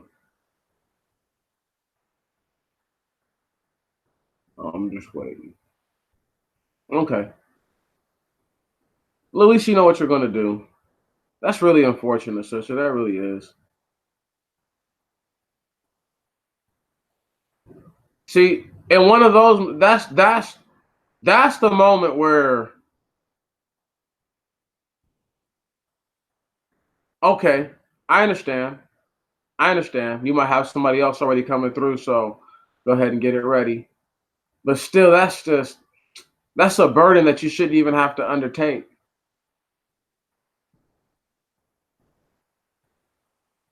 I love these people. He's like, my wife died. These people are fucking crazy. Oh my goodness. No, sis. That's 10 toes down. What they did is 10 toes down. They were 10 toes down about that shit. They're like, I'm getting out of this lease, one way or the other. You see what I'm saying? That's why I talk about it, this shit, because you got to be 10 toes down on these motherfuckers like they're 10 toes down on us. This is true, Martin, this is fucking real, dog. I'm serious, man. This little nigga is crazy. Bro, this shit is real. Bro, they are fucking, listen, The other day I went to court. I was supposed to have gotten put on supervision of the courts, and the shit was supposed to have been worked out. The prosecutor doesn't want to fucking do what she said she would consider the last time we was at court. I tell my lawyer, she's like, you wanted this gear for trial? I said, man, fuck no. We're pushing this shit out as far as it can fucking go. All right, listen, y'all. I had court on May 2nd. All right, it's May 4th right now. I don't have court again until July 11th in Tacoma. All right, this Friday on the 10th, I have court in Seattle. Once again, I'm gonna go 10 toes down to get that shit pushed as far as I can, so that way I can acclimate to my new job. Can you dig it? So that way they can see that attendance is not an issue, punctuality is not an issue, work ethic is not an issue. Right on? The only thing that's going to be an issue are issues that come up on the job sites. Nothing that I can help. Only thing I can do is work my way through it. You know. Oh no, bro, that's how you do it, bro. My court, I told her I want my shit pushed out as far as possible. Look, bro, you are your first and last line of defense. Sis, you already know that. You're your first and last line of defense. No, I can't stress it enough. Anybody who will argue that is a fucking moron. And that's a term coined during the eugenics movement to explain people who were degenerate from so-called bad breeding. However, we're going to move on from that. Point is this. Only a moron, somebody who comes from either miscongeniation or just poor breeding between people of the same stock and genetics, only a moron could believe, okay, that you are not your first and last line of defense. You are it every time, dude. That's why the Most High gave you a body that you're in, that you can control. If he didn't want you to control anything, you wouldn't have a body, dog. Fucking believe that. Believes that. You would be a fucking amoeba, a jellyfish or something. You wouldn't be a human. If you thought that the energy that is Martin Etta couldn't handle being inside of a body. Being given ultimate dominance and supremacy over everything over the planet as a physical man and human being. Right. So if Martin's first line of defense isn't, obviously I look to the Most High and I lean on the Most High. That's a fact. But I know that he made me to be able to do what I can do. So I'm not going to stand there and let somebody beat my head in because I'm waiting for the Most High to get off of his throne to come and protect me. Because he's like, why isn't this guy protecting himself? Oh, clearly he wants to die. He must have suicidal tendencies. Protect yourself, bro. Stand up for yourself. Go all the way for yours. These motherfucking Democrats who are going at Trump like this, trust and believe me, they are doing this shit, bro, because they understand 10 toes down. When you've been in the 10 toes down movement, my nigga, there's just certain shit you don't do. Certain shit you can't do. It's too painful. It's too hurtful. It's too painful to take losses you don't have to take, Martin. Way too painful. It's even more painful to know that you could have prevented the loss. So at every time where you think it doesn't matter, it does matter, number one. And then number two, this is why you always go as hard as you can go, bro. 10 toes fucking down. Can't stress it enough. They ain't got to respect this one because real hood niggas know what 10 toes down is. Right on? They know. I'm trying to grow an extra 2 is what some of these cats would say, not knowing that that's Nephilim talk, but it's funny. Right. That's how some of these cats talk. Right. Right. I'm 10 down trying to grow an extra 2.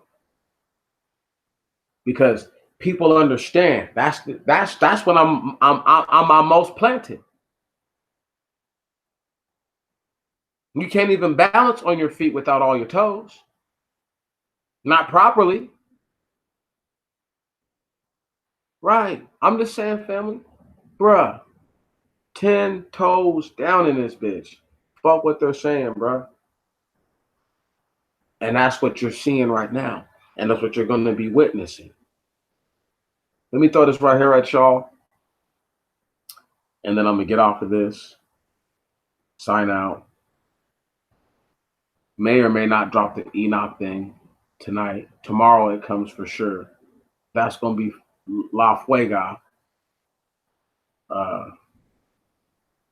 Going to be some reading from the New Testimony just to match certain things up with the Book of Enoch, and to break down even furthermore that even if you didn't want it used, Old Testimony scripture, because a person isn't as affluent with that, you could still use the New Testimony and stress the points that he's making. I can't wait. But I need y'all to hear this about China real quick. What are people going to do? Because this whole student scam, college admission scam thing, it took a turn this last week when it said that the $7.7 million worth of funds came from 2 Chinese families, right? Now, a lot of people are like, well, why is that even important, Meech? 2 reasons why it's important. First of the reasons is because don't think that the FBI stopped there. Don't think that those are the only Chinese families that they're looking at now. You see what I'm saying? And if this can be used as political clout in this trade war, where they're like, look, we've got 10 more families that we could go and arrest right now and totally damage the reputation of China. How are we going to do this? You see what I'm saying? So it's like the Chinese government can only absolve itself of so much of this to say, well, yeah, they're citizens or they're ex-citizens, right on, or they're expatriates, whatever. But what won't happen is this right here. There won't be, once again, a lax effort. Like this is going to be used aggressively for people to get their way. Trust me. Even if you don't hear about it, it doesn't matter, because we've already heard about it. If y'all get what I'm saying. So we've already heard the worst of it. And the worst of it is, yeah, y'all paid fucking, what is it? One paid 5.7 and the other one paid 1.2. So $6.9 million or something like that. It's fucking ridiculous. It's crazy. It's crazy. You don't think that they're going to question all the other rich Chinese families who have the ability to do that type of shit, and their children, and all the places that they've gone? You think that they won't challenge the credentials of said individuals at these places? Man, come on. See, the real problem with the college admission scams is that what happens when there's a black person who got into a school under a guise that may not exactly fit them, but they used it because the school administration said, don't worry, nobody's ever going to find out. Plus, we know you're a good student. This person excelled, had excellent grades, may even be making money, and may not even owe any money in student loans right now. But let's just say they catch the wind that this person had some level of involvement with this type of shit. I'm waiting for the moment that they bring down the little man. It's coming. It's coming. I don't know if they're going to take away degrees, but I know look, it says they're taking people's Social Security. Sister, they're taking old folks Social Security. Where you tell me where you think it's going if they're doing shit like that already. I mean, I've heard of people having their Social Security taken away, but you're talking about paying it to them just to take it from them. So it's like they're creating they're creating all these situations. And yes, people should care for their parents. Yes, people should be there for the parents. That's not the society we live in. We don't live in a perfect world. You see what I'm saying? We don't. I personally believe that I personally believe that all families should be together. You know, that's my opinion on it. But who am I? That's right. No one see that. Do you see how vicious it is? They can't work to do anything, right? Because if you start working and doing too much work, then we'll take your Social Security. Man, it's so fucking twisted. Maybe they'll just start putting people in prison, huh? Making geriatric sweatshops, huh? You remember Gitmo Bay, Guantanamo Bay? Did y'all know that they're having an issue now where it's turning into like a nursing home pretty much?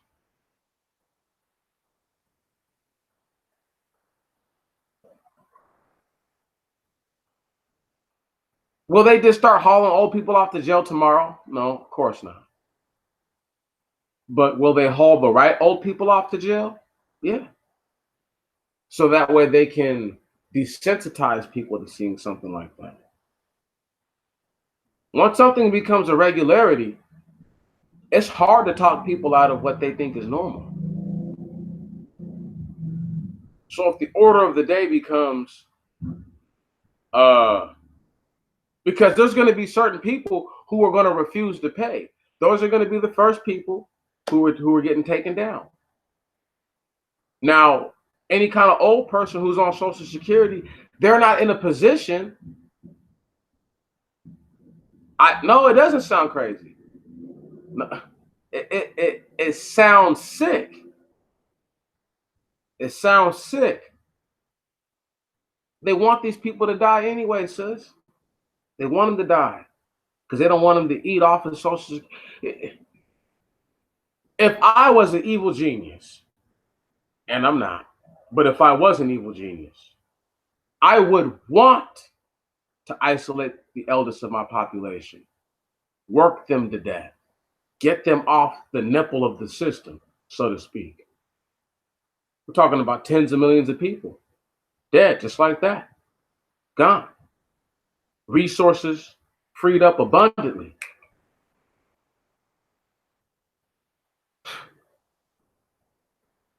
Yeah, anybody over the age of 75, right? That's even though that's not really even that old for certain people, because certain people stretch out to make it 100. People are gonna die of crazy circumstances. It's already happening. The weird shit is already happening, but these elderly people got to start being careful. This is why all these medications that they give. That's why I tell people, monitor what they give your parents, monitor what they're giving you. If it's something that you know you can't live without, you'll die without it, then yes, proceed on to take that. But if you can find something that is of a holistic property, a natural property that can render the same results as all those cocktails of chemicals that those wizards and warlocks are giving you and witches are giving you, then I would prefer you to do that. Because at this point, all I'm going to say is that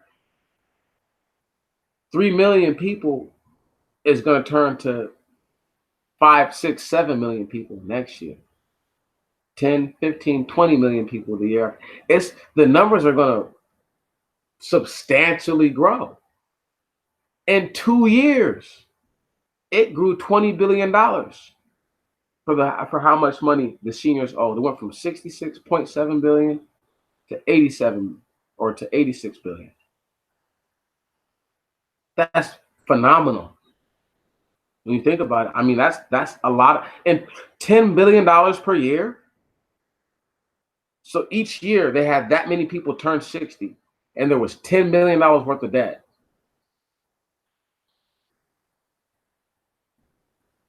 Now understand,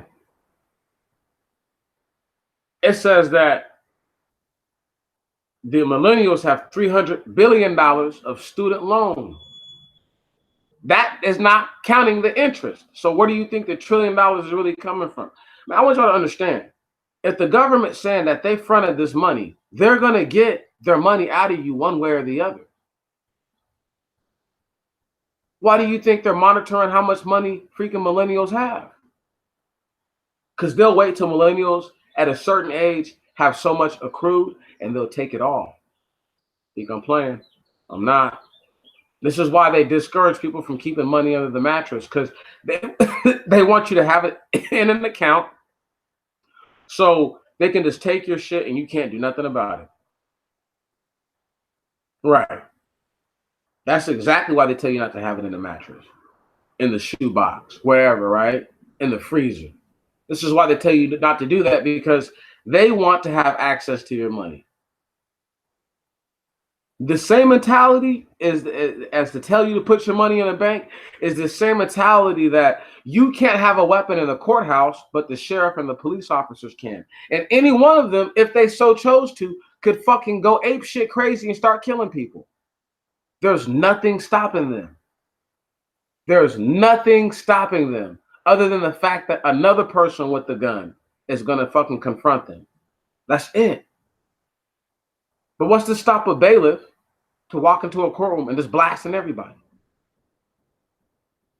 Nothing. Nothing. Who else has a gun? All you can do is hope to get down, get low enough, get out the way, right on, possibly tackle dude or something like that if his attention isn't directly right on you, because otherwise than that, you're just going to get steamed up trying to charge him and you're going to get laid out. So, I mean, I'm just saying. Do y'all really get what I'm getting at like right now? Like, what's coming is not pretty for people. Trump went 10 toes down for the wall. Didn't give a fuck. Dude hasn't even flinched or blinked his face about it.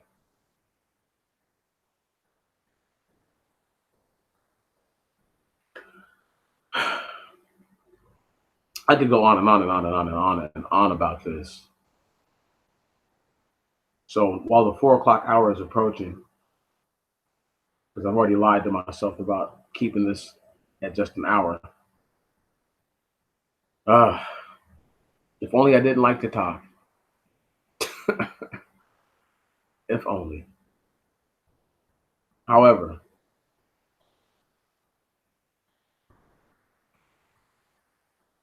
I just have to share it with y'all. That's really what's so important. I just have to share it and to call my videos things like this, keep them out of the way of YouTube's frame of wanting to pull them down, you know. I've been really careful because anything I say could be taken the wrong way. Anything. And so long as it stays like this, nice and small, our small unit cohesion will carry on. And we'll watch the chaos unfold around us.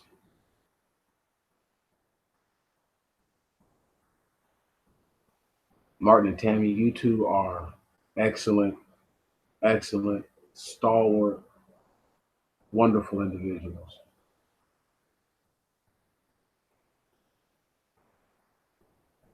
I'm all right, man. You know, I'm all right. I like to bring information that I think anybody else can bring. Just sometimes they don't want to tie it all together. You know what I mean? They don't want to put certain things together. Everything don't go together right then and there, but there are compartments where we may see where, okay, when we keep going up the road, they do meet, they do intersect, they do intertwine. You see what I'm saying? And when that's the case, people have to know when there's going to be a conflict from a certain realm to another realm. We have to understand that if we're not the elderly and our parents are getting to be the elderly, then we must look at the situation as, if they're these people, what can we do to mitigate what may possibly happen to them? Right. You see what I'm saying? What can we do that's gonna save them from themselves? Because they're, look, man, my mom really believes that I'm gonna let her live in a condo somewhere and let a complete fucking stranger take care of her. It's like, that's how out of the mind people have gotten. That the world has lulled everybody to sleep so much that my mom really believes, who is from, man, listen, my mom is from Greenville, Mississippi, okay? She knows you can't trust these people. She knows really you can't trust nobody. She knows way better. But they've pulled the wool over my mother's eyes where she talking crazy about living in a condo as an old woman with just her caregiver who takes care of her, you know, whenever they come around. And I'm like, no, that's madness. That's madness.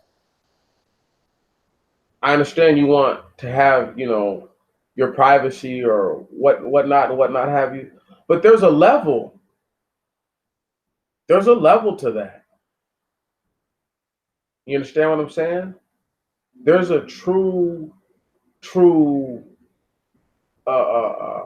acceptable tolerance of, okay, you want to do your own thing, and you're an older person, so you live close, but you don't live, you know what I'm saying? You don't live far. You live close, but you don't live that far. But when it's your parents, bro, you need to really understand, like, they're not listening to you. You're their child, not the other way around. So my mom's reasoning, even though I understand it, I don't agree. Where it's like, yeah, I know you're my mom, but still, you being my mom doesn't override my sensibilities to make sure that you're going to be in the best health and in the best care as possible. And I don't give a damn what nobody says. Don't nobody care about your parents more than you care about them, bro. Nobody, sis. You know that. Don't nobody care about your family like you care about them. That's just normally how it goes. Very rarely, there are situations where a stranger or a person who used to be a stranger to you will become very close to you, close like or closer than a lot of your family. It happens.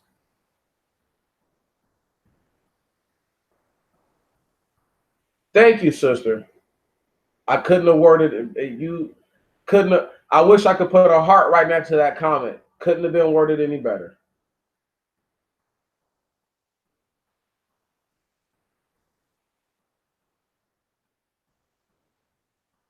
Right. Now once again, there's a level of tolerance and acceptance that I'm willing to practice and participate, because if you take away somebody's ability to do things themselves, you can diminish them and you can kill them like that. So I would never want to kill my mother or father effectively by making them feel as if they couldn't do anything. But I would want to limit their activities, and I would just want them to enjoy themselves. Every day you're just enjoying yourself, you know? Thinking, oh, I wish I was 25 again. I wish this could have happened when I was 25. Well, you're not 25. You know, you're 73. Get over it. Oh, do your thing, sister. Do your thing. I might be wrapped up. I might be wrapped up. So much love to you. You know, I pray that this week is less eventful and more giving, more fruitful for you. Uh, really, really do appreciate you, sister. Your wisdom is always, always graciously accepted, even when you think I'm being a knucklehead. Yeah. But we're gonna carry on with me and young Martin for a second. Little bro, I'm gonna say this right here to you, man, and then I'm gonna head on out. I've been praying for you, bro. I pray that your stomach is feeling way better, getting better. I want you to start to look into holistic medicine, man. Natural medicine. It doesn't hurt to try different things that can't kill you. All right, Martin? Natural medicine. You live in Texas, you live in a really big state. Make sure that the natural medicines aren't things that you're not supposed to ingest, verbatim to scripture, and look for different stuff. I know you're supposed to have a procedure or whatever, but they put those things off. They tell you you don't need them. You start to feel better. All types of shit happens all the time. So between now and then, because I don't know why it hasn't touched my mind until now, and I apologize for that, but at least it's come to my mind. Natural medicine, brother. When it comes to your health, you go 10 toes down. Can you dig that? That's your health. That's your life.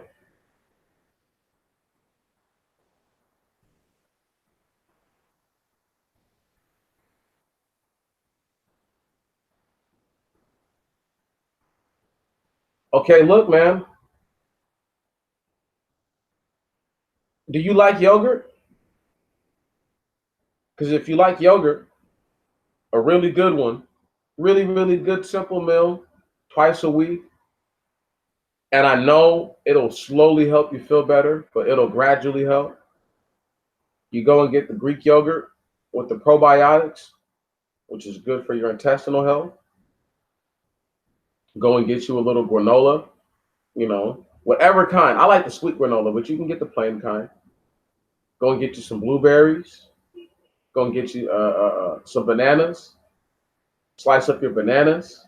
Take your blueberries and layer them down in the bowl. Cover them up with your yogurt. Put your granola on top and mix it up, man. And put it in. You know what I mean? And it's a delicious, lightweight meal. Excellent for your what do they call it? Gastrointestinal health. You know what I'm saying? It can't hurt unless you're allergic to damn yogurt or lactose or some shit like that, bro, or allergic to bananas but just change it up. But just do something like that. Try that. Try that. Try it and try it consistently. You see what I'm saying? Do it and do it consistently. Because that's the problem a lot of the time.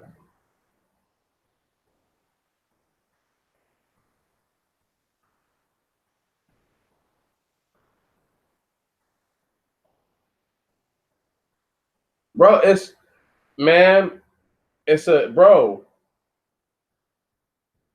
your people ate yogurt all the time back in the day. Yogurt and cheese and milk, that stuff is common to us. That's why we like it. Right. You wouldn't like what's not common to you.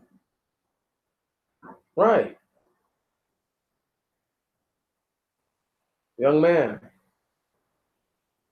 you've got an excellent mind. And you haven't you haven't let the world beat you down. If you stay humble and you stay ready and you are as righteous as you can be, that means being in right standing with God. That is righteousness, is being in right standing with God.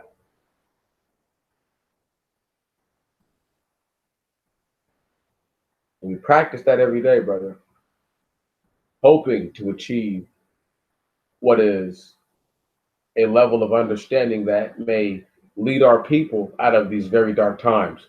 Until that happens, all we can do is be as positive as we can to one another. And those that we see have a different prerogative, a different point of view, and a different message, we must separate ourselves from them and contend for the faith that is ours. The Most High did not give you lips so you would not speak when it was your time to speak. He did not give you ears so that way you could not hear when it was time to hear what needed to be heard. He did not give you eyes so that way you could not see what is taking place right in front of you, brother. And he didn't give you hands and feet so that way he didn't want you to act. All right? Hallelujah, brother. Hallelujah. Young Martin, be better than the people that came before you. Set the bar high for those that come after you, that they seek to achieve being greater than whatever greatness is supposed to be.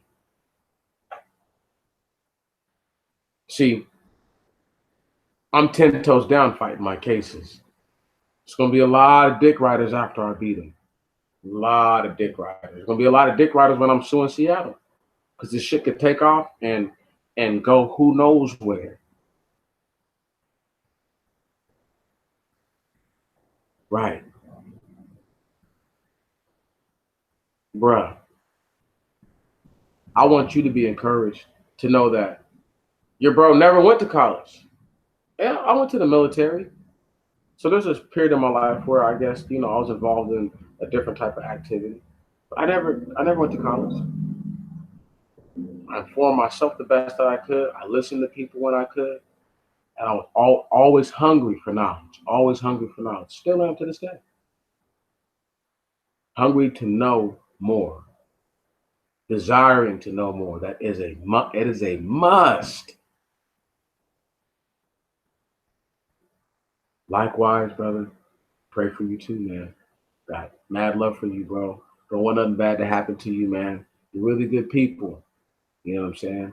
You're really, really good people. Everybody has their fucked up ways, Martin. That's okay. Work on them. Just like I work on my fucked up ways, work on yours and do what you can. But don't beat yourself down about it, bro. Because that's how a 10 toes down effort has to be. You go with the flow. If I feel like I'm about to fall back onto my rear end, I might just fall back and roll with it. Stand back up on my feet like it didn't happen. Or I might just stall out, catch myself. Oh, because it's not going to hurt my legs, not going to hurt me or potentially cause further injury to stop myself from falling. The 10 toes down effort is just knowing which way you have to go when you have to go it. You need your hands just like you need your feet, but I'm trying to tell you, you will go nowhere without your feet, my friend. You need those 10 phalanges, and you need them operational. This is the problem with Black people in general. They're not 10 toes down. They're like 5 or 6 toes down. When you are willing to stand up for yourself, even if it's just to speak words of defiance, in the face of death, you can do no wrong other than lack the integrity and dignity that is needed in that moment. If there are people with you that are in a subordinate role, hell, if you're a subordinate and you want to show your fortitude, you don't allow for other people to see the grief, the agony of the defeat. Stoicism is a underrated trait today. But the term die like a man really just meant that as painful as it is, as bad as it is, be quiet. Suffer in silence. That's what it really means.